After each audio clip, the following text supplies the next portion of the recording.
1930s, Canada was still recovering from the effects of the Great Depression. There was widespread unemployment and poverty, and industrial activity was sluggish. Most Canadians were more concerned with the problems of day-to-day life than with things happening thousands of miles away in Europe or Asia.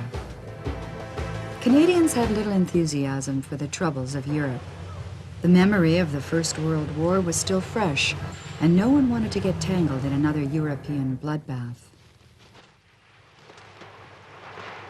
But soon, decisions made in Berlin, Rome, and Tokyo would plunge Canada into a long and bitter war. In Asia, the military rulers of Japan had launched a bloody invasion of China and were looking further afield, to Southeast Asia, India, and the Pacific. In Italy, the fascist government of Benito Mussolini had also invaded another country. Despite international criticism, they had attacked and conquered Abyssinia, which is today known as Ethiopia. And in Germany, Adolf Hitler and his Nazi party had gained power and were expanding their territory. In the face of this aggression, the leaders of the Western nations had responded ineffectively. The British and French governments tried to satisfy Hitler and avoid war with Germany by accepting the Nazi demands. This policy was called appeasement. In 1936, Nazi troops marched into the Rhineland, a demilitarized area on the French border. This directly violated the Treaty of Versailles, which had been signed after World War I. In 1938, Germany invaded and annexed both Austria and part of Czechoslovakia. In the late 30s, refugees began flooding out of Europe, escaping from the brutality of the Nazi and fascist regimes. Many of these people were Jews. Like many Western nations, Canada was indifferent to their plight and closed her borders to almost all of them. Partly this was because of the weak economy, but partly it was anti-Semitism. In September of 1939, Hitler invaded Poland. France and Britain were both allies of Poland, and when the Germans refused to withdraw, they declared war on September the 3rd. Prime Minister Mackenzie King was determined that Canada would assert its independence and join the war separately from Britain. So it was a week later, on the 10th of September, that Canadian Parliament declared war on Germany. The Second World War had begun. The mood in Canada was very different to the mood at the start of the First World War. There were no cheering crowds and no enthusiastic rallies promoting the glory of war. Too many Canadians remembered the bloodshed of the First War, and too many Canadians remembered the bitter split in the nation over conscription. Although committed to fight alongside Britain, King wanted to make sure that Canada's wartime burden would be as small and cost as few Canadian lives as possible. King had united the Parliament by pledging that his government would never conscript Canadians to fight overseas. Canada was unprepared for the major war it was suddenly involved in. The Army had less than 5,000 regular troops, and both the Air Force and Navy were small and poorly equipped.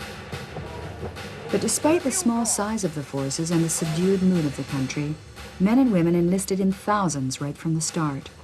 In the first month of the war, more than 58,000 Canadians joined up. I felt it was the thing to do.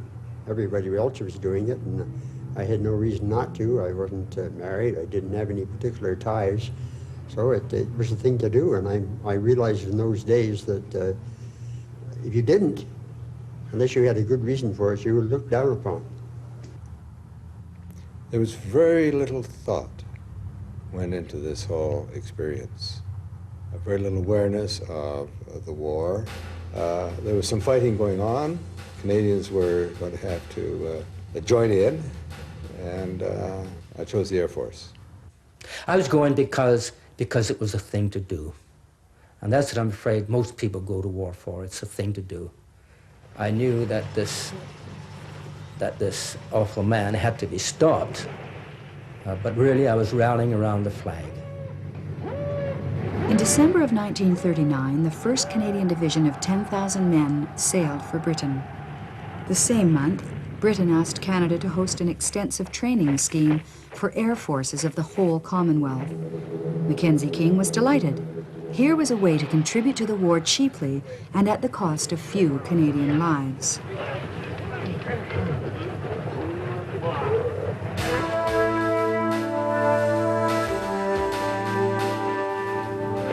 By the summer of 1940, troops from 2 Canadian divisions had arrived in England. Early that year, the Germans had invaded and conquered Norway and Denmark, but in France there was little for the Allied troops to do as they waited for the German attack. In the years before the war, German military planners had developed a new technique called the Blitzkrieg, or lightning war. They used tanks, paratroops, and bombers to strike deep into enemy territory in sudden, highly coordinated attacks. Infantry would rush in behind the spearhead and destroy any defenders that had been left behind. This was radically different to the defensive trench warfare of the First World War. The Blitzkrieg became the model for mechanized warfare right to the present day. In May 1940, the German armies unleashed their assault on the West. Belgium, Luxembourg, and Holland were all swiftly overrun, and the Germans plunged deep into France. The French army was shattered.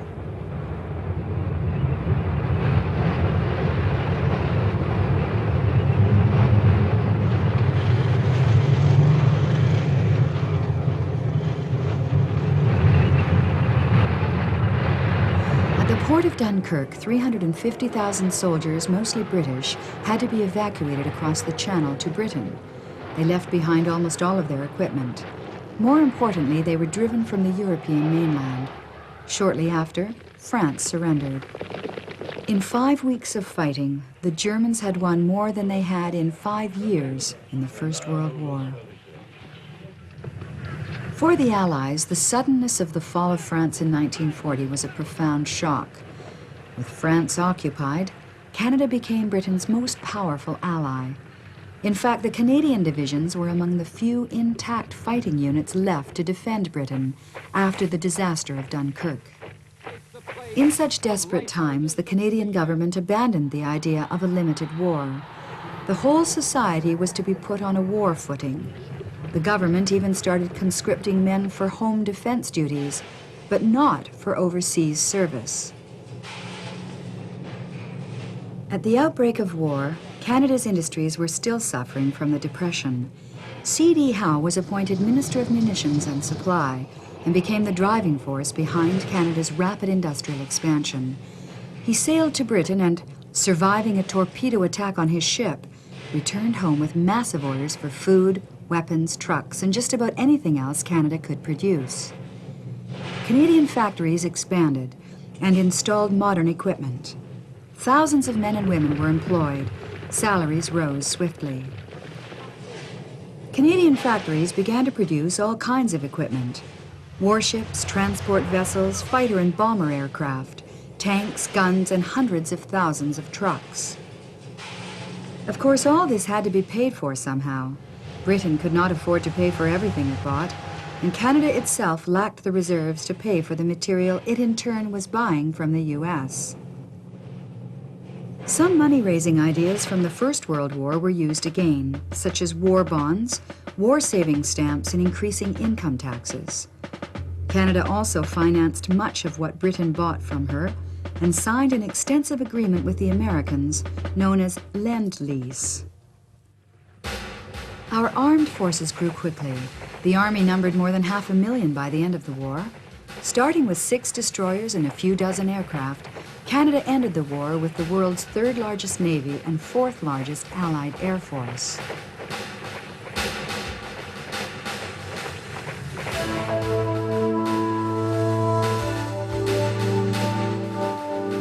The first Canadian Army units to fight in the Second World War were not in Europe, but in Asia, in Hong Kong. By the end of 1941, Japanese troops were sweeping south across China and had attacked Pearl Harbor. Although admitting that defense of Hong Kong against the Japanese was impossible and that any troops sent there would almost certainly be lost, the British asked Canada to send a force. The Canadians arrived just a few weeks before the island was attacked. Despite a brave and determined defense against greatly superior numbers, the outcome was never in question, and on Christmas Day 1941, the colony surrendered.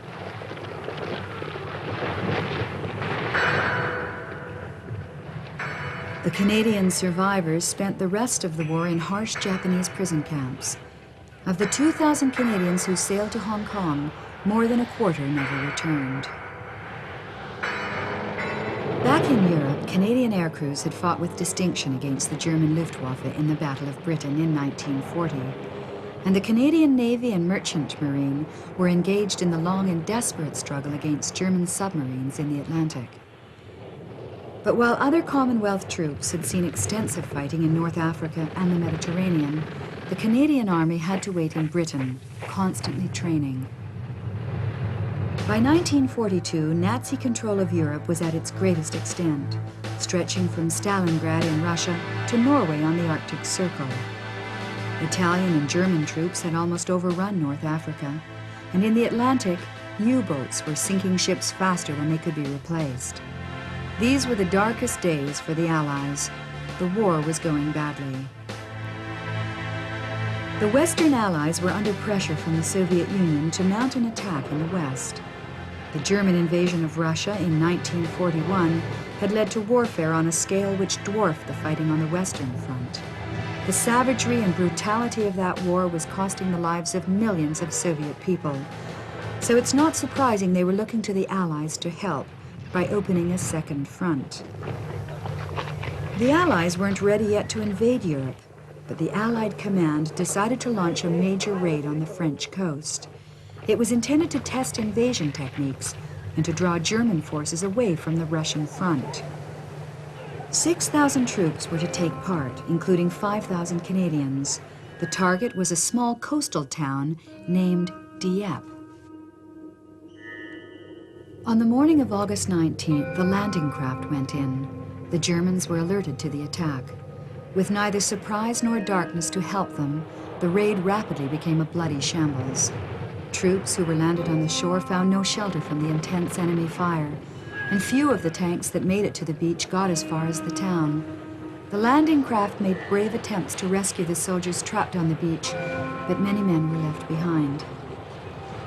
In the air battle, the Royal Air Force lost 106 planes, more than on any other day of the entire war.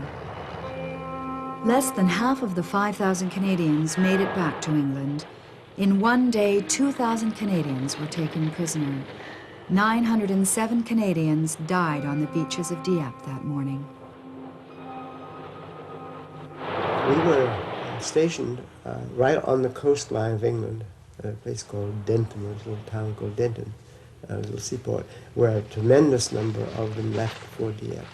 Well, we knew something really bad had happened because a number of us were sent down to this particular village, and they started bringing back casualties. And they just, boat after boat came back with casualties. And some reports came out then that it had been an absolute disaster. And it wasn't until later on we heard that some of the regiments units had just been absolutely decimated. Dieppe should never have happened. Dieppe was so badly managed. The fact that it was very obvious that the Germans knew everything about the Dieppe raid. They were just waiting for them. The government and army both concealed the true extent of the losses in the attack. Even after half a century, there's still bitter argument about what was gained at Dieppe at such horrific cost. Allied commanders claimed that the lessons learned there ensured success on D-Day 2 years later. This was little comfort to the captured Canadians, who spent the rest of the war in German prison camps. Despite the losses, the Canadian High Command wanted its troops involved in a major campaign. So when the invasion of Sicily was being planned for 1943, a division of Canadians was included. They proved capable and professional soldiers and were joined by more Canadian units for the invasion of mainland Italy. Allied troops fought their way up the Italian peninsula from 1943 till 1945. Mussolini's government had collapsed, and the Allies faced battle-hardened German troops. The Canadians met strong resistance all the way, especially around the towns of Ortona and Rimini. It was a difficult and bitter campaign, fighting an entrenched enemy across a landscape crisscrossed by rivers and natural obstacles. More than 90,000 Canadians served in Italy. A quarter of them were either wounded or killed. While the First Corps was fighting in Italy, the bulk of the Canadian Army was in Britain, preparing to invade Europe. The invasion, the largest in history, happened on D-Day, June 6, 1944. On the morning of June 6th, the invasion fleet of 5,000 vessels carried 100,000 men across the English Channel to the beaches of Normandy in northwest France. This included 14,000 Canadian troops who had been assigned to take one of the 5 target beaches.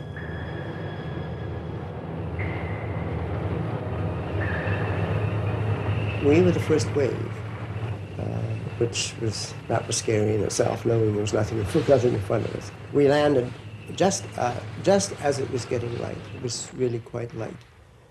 And we were told that we would land with relatively high tide, but the tide was actually way out. And we got ashore, and we had about 100 yards of beach to run over until we got to the sand dunes, and where, of course, they had barbed wire all along the sand dunes. And I had 2 things I remember. One is that the water came up to about my waist when I walked into there. And the only reason I know how deep it was is I had a package of cigarettes and were wet halfway up. And I can't remember what the temperature of the water was. I remember running across this beach. Obviously, we were under fire because things were skittering all over the beach, and I never did hear anything. That was one of the strangest feelings I had. I was aware of a lot of happening around me, but I didn't hear anything until we got up, and then we had to go our paths. We had been so well trained that we knew exactly where we were.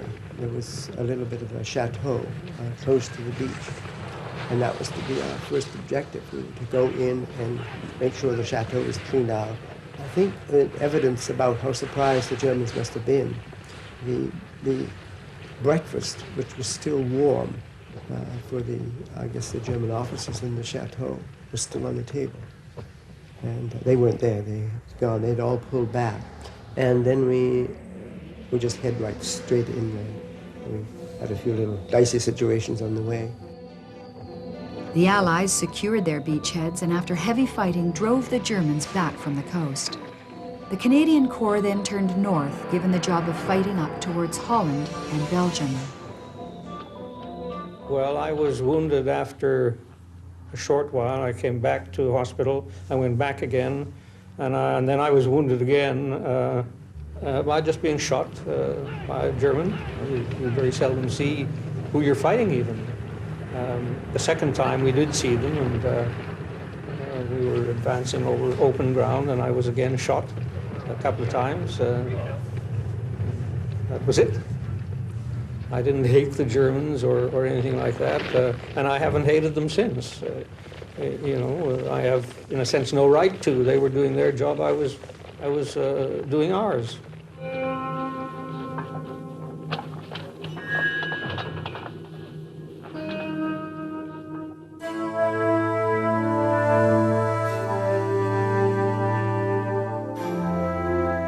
Right from the beginning of the war, it was clear that unless there was a constant flow of supplies across the Atlantic to Britain, the war would be lost. Canadian shipyards quickly retooled and began to build merchant ships and small escort vessels called corvettes.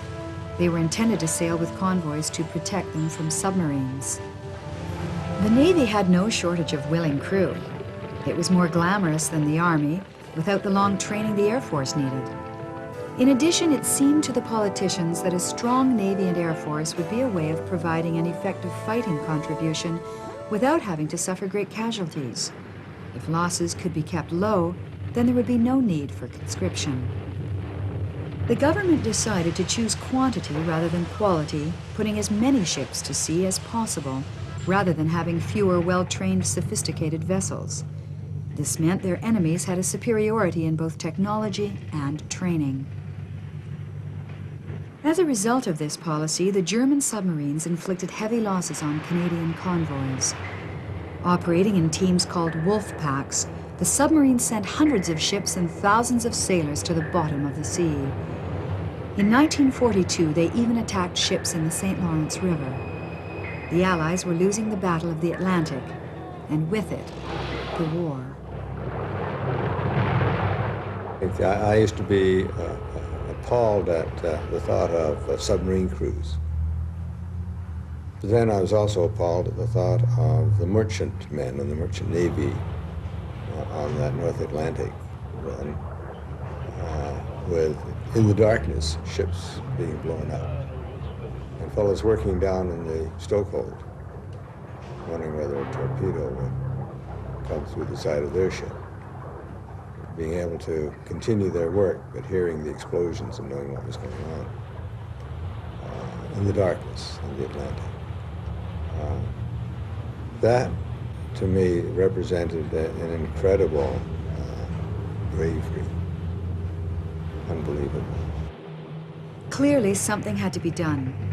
In 1943, at a conference in Washington, the Canadian Navy was given the job of protecting convoys in the entire Northwest Atlantic. The British Navy re-equipped and trained many of the Canadian ships and finally broke the top-secret German submarine code. Gradually, the improved Allied navies began to turn the tide. And though the wolf packs remained a considerable danger until late in the war, they never regained the edge they had in the early years. Canadian warships were present in many other operations, from the Mediterranean to the North Pacific to the beaches of Normandy.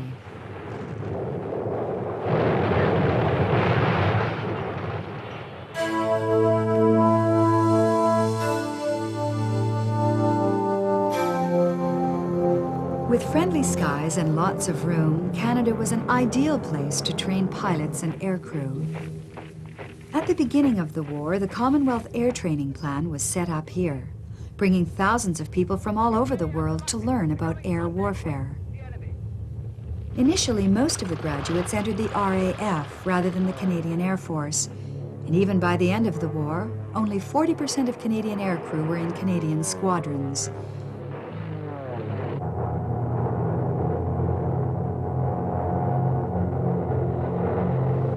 A milestone for the Canadian Air Force was the creation of No. 6 RCAF Bomber Group, part of RAF Bomber Command.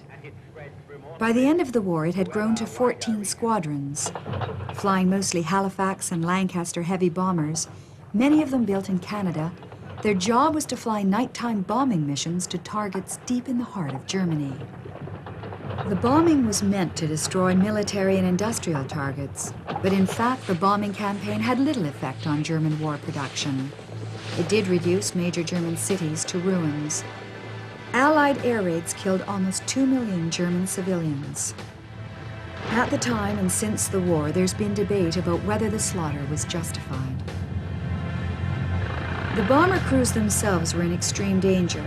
By 1943, only 1 crew in 8 could expect to survive their tour of duty. Gradually, the odds improved as the bombers got better equipment and became more skillful. Of 17,000 Canadians who died in the RCAF, almost 10,000 came from Bomber Command. Night after night, we prepared the aircraft and the crews got into them and went off to bomb the Ruhr and Berlin and Germany, where the loss rate was very heavy. Every night, some of them didn't come back. They knew, of course, that it was a very dangerous thing, but they also felt that they were contributing a great deal to the winning of the war, because, of course, for a very long time, bombing was all that we could do, but it wasn't like a sudden battle where a very large percentage was killed within a few days. It was a small percentage that just went on continuously. Although they were the enemy and we thought it was justified, nevertheless, hundreds, sometimes thousands of people were being killed as a result of our actions. I think they thought about London and Coventry and Amsterdam and what the Germans had done to our cities, and so this was now it was retaliation. And, we need more time with all the propaganda that there is, and you're conditioned to do these things.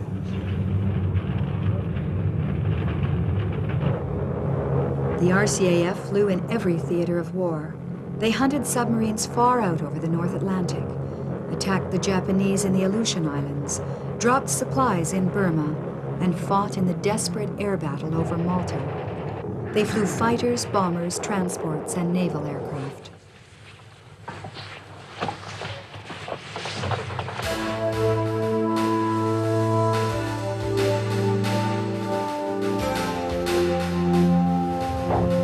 Despite their contribution in both combat forces and production, Canada had little say in the overall direction of the war effort.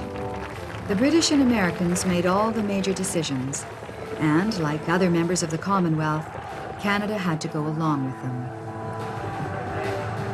As the war dragged on and losses mounted, the government faced the prospect of sending conscripts overseas to fight. They had tried to avoid it because of the deep divisions it would cause between the French and English communities, but there seemed no other way to replace the casualties.